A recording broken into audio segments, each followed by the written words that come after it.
Hello, ladies and gentlemen, and welcome to another episode of the Daily Friend Wrap. I'm your host, Nicholas Lorimer, today joined by Sara Gon. Let's get into our first news story of today, and this is about Minister of Public Enterprises Pravin Gordhan and his extremely bizarre behavior around the South African Airways Takatso Consortium deal. So back in 2021, SAA, which was on the verge of completely falling apart, government suddenly announced that there was this great initiative where they were going to sell 51% of South African Airways to this group called the Takatso Consortium, who would then invest a large amount of money, 3 billion rand over the next 3 years. And so the airline would stay in business. Things have not really gone to plan. SAA continues to lose money despite budgeting to make a profit this year. And a lot of details about the sale, which I don't think has been fully completed yet in any means, remain very murky and mysterious. Things got more mysterious when, on Wednesday, yesterday, Pravin Gordhan appeared before the Committee on Public Enterprises to present documents relating to the sale. However, he wanted the meeting to be held in Parliament in camera and actually kicked the media out so that they couldn't see it. The DA, at some point, one of their members of that committee, attempted to get the documents of sale since March 2024, and in fact submitted a protection of information, access to information request to Pravin Gordhan, which the DA says was completely ignored. And so the question is raised, Sara, what exactly is going on with the SAA, and why is Gordhan being so secretive about it? It's very strange because this is not his first rodeo with the committee, and I mean the nature of the organization is everything about it is meant to be done transparently. It's literally a public enterprise, and one can only assume that to go to the lengths of asking for the press not to be there and for non-disclosure agreements to be signed by the members of the committee, he's either gone way beyond his depth, and there's some very strange things just because he probably may not know what he should be doing, or it reveals something that would not look good. It's just so odd, and to constantly try and say, well, it's private and it's confidential repeatedly. The pressure's just going to up on him, and I think now the UDM has now called for the president to fire him. And frankly, I mean, if we've had this little sort of tango going on since 2021, what are we now, 3 years later? I don't see this deal ending up getting anywhere. It'll be collapsed rather than reveal whatever it is. It's not supposed to. He doesn't want to reveal. Very odd. Yeah, I think that whenever anything drags on like this, and then when there's so much secrecy and weirdness going on, I suspect that this is probably going to be revealed to be some sort of huge scandal or mess or some sort of complete disaster in the not too distant future. So I think the media and the public should keep a very close eye on this one, because I will not be surprised if something very nasty comes out about what is being negotiated here with regards to this deal. I think Gordhan has probably thought that he's quite the sort of tough guy known to have the reputation for being clean, and I think he hoped to sort of get by that way, and something's obviously gone wrong. He just can't. Yeah, exactly. He can't present it. I think this may, in fact, in many ways, be the death of that image of cleanness that Gordhan has managed to maintain for quite a long time. Okay, let's move to another part of the country. This is Ward 4 in the Gordhan Mbeki municipality in Mpumalanga. This is west of the town of Secunda. And there was a by-election because the previous councillor, I believe, was assassinated. Not an unusual story, unfortunately, in particularly the east of South Africa. And previously, this ward had been won by the ANC. They, however, faced a very tough candidate a very tough challenge from an independent candidate. We got 44% of the vote. They only got 44% of the vote. The independent candidate, got around 30% of the vote. The EFF came in third with 18, and the DA won 7% in this area. Well, the by-election was held, and the ANC improved their margin growing from 44% to 51%, although that's still lower than they got on the proportional representation vote, 56%. The EFF was at 18, down from their proportional representation vote at 26%. The IFP grew very slightly, from 1% to 3%. The DA didn't stand in this ward. And the major beneficiary in the ward seems of most of the independents votes, but also taking probably a bit from the ANC and the EFF, was the MK party. This is the first by-election that they have contested outside of KZN. So far, they have not managed to win any by-elections. However, the MK party has managed to have, shall we say, a pretty reasonable debut in a bunch of these by-elections, winning more than 30% of the vote, more than 20% of the vote, and a whole bunch, which for a new party and a party that seems to have relatively large geographic appeal is quite a impressive number. It suggests that they will definitely get into parliament at the very least. Sara, what do you make of this? One way to look at it is that this is an impressive debut for the MK party.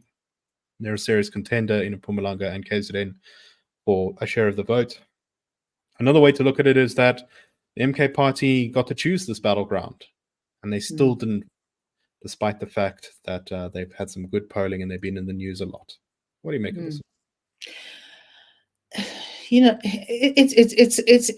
It's kind of odd. I'm attributing it with no great expertise to the fact that it's Jacob Zuma's face plastered all over it. So it's as a result, it's going to appeal to a voter who wants tradition or the traditionalist vote, even if whether they like Jacob Zuma's representative something rather than Jacob Zuma the person, I don't know. But I am kind of bemused by so I think that element is there. I think without a doubt, it's the sort of adult version of the EFF on the more traditionalist side. And I think in that respect, Jacob Zuma has this bizarre appeal, despite the fact that he actually caused the country to be driven into the ground, subsequently sort of exacerbated by Cyril Ramaphosa. But I mean, I just kind of wonder what happens when national and provincial elections are held, and on the ballot is the party, but every party has to have the face of its leader, and it can't be Jacob Zuma because he's not the leader of the party. I mean, the fact that the ANC's had no more courage than to just suspend him and have him kick them in the teeth is another story altogether. But I think it's much easier in the circumstance of a otherwise very new party to make the seeming headway at local government level than it would at provincial and national. Maybe I'll be proved wrong, but if you think about the fact that the majority of South Africans are urbanized now, they're no longer the majority. The ANC has very much become a rural party, and most South Africans do not live in rural areas. So I think the proof is not yet of the pudding. We haven't yet done much of the eating.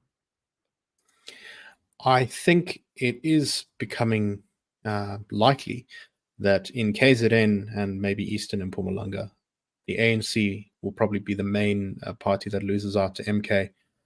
But then in many other rural parts of the country, that the EFF will actually probably lose to MK, that people who don't want to vote for the ANC because they want something perhaps a bit more radical or want something more oppositional, but don't live in the cities, might start looking at MK rather than maybe the EFF, which some of them voted for last time. I think particularly in KZN, where the EFF actually saw quite a lot of its growth in the last elections, that the MK is seriously going to eat their lunch, so to speak. Okay, let's move on to our last story. And this is on Wednesday. A number of municipal workers from SAMWU went on strike for the second day in a row because they are demanding wage parity with other municipalities. In eThekwini, according to the union, a general worker earns about 10,000 Rand a month. The union says this is unfair because in other municipalities, such as Tshwane and Ekurhuleni, general workers earn about 13,900, and they say that this sort of pattern of being paid less than other municipalities is pretty common across the whole municipal structure. But I mean, there are several questions here to be raised. Firstly, I mean, different cities have different living costs. I'm not sure who's the beneficiary here, but I don't see any mention of that in this discussion. And I would also like to remind municipal workers in Durban that Tshwane is bankrupt, as in it can barely function at all. Ekurhuleni is also not doing fantastically. So it really doesn't seem like a good idea to push for, wage bill the same as those municipalities, considering that wage bills have been a big part of why those municipalities have gone into financial trouble. What do you make of this, Sarah? Well, it's a sort of it's a slightly funny damp squib, this, because by all accounts there hasn't been much of a stay away. So I think that's sort of code for no one noticed they were on strike. And municipalities will be affected by their incomes, and I don't imagine Durban is on parity with even whatever income Ekurhuleni Tshwane makes. And of course, that I can understand the feeling of unfairness, but I think it's more a case of that the people who are earning, the general workers who are earning in Tshwane and Ekurhuleni should be earning less, not that people in eThekwini should be earning more. So I think this is going to land, not going to land fairly well, not going to land terribly well.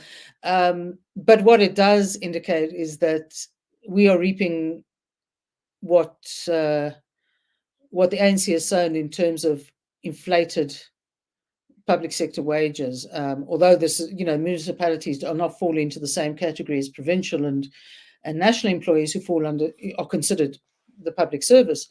I mean, the sort of shenanigans that have gone in at municipalities on wages for skills that just haven't been apparently present.